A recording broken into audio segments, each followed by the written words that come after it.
রাস্তায় সাইকেল চালাতে গিয়ে ছোট্ট 6 বছরের ডেরেকের সাইকেলের তলায় দুর্ঘটনাবশত চাপা পড়ে এক প্রতিবেশীর মুরগির বাচ্চা।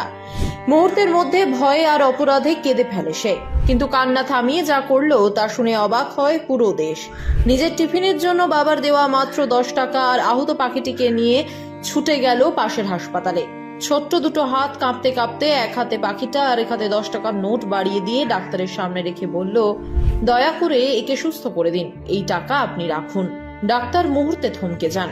শিশুটির মুখে চোখে স্পষ্ট এক নির্মল মানবিকতা, যেটা আজকের দিনে হারিয়ে যাচ্ছে দ্রুত।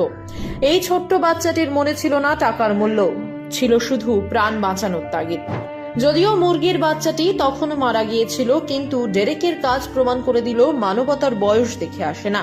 তার নিষ্পাপ হৃদয়ের এই উদাহরণ দেখে সবাই মুগ্ধ হয়। পরবর্তীতে ডেরেকের এই কাজের জন্য সে পায় পেটা ইন্ডিয়ার কম্প্যাশনেট কিড অ্যাওয়ার্ড। তার স্কুল থেকেও তাকে বিশেষভাবে সম্মানিত করা হয়।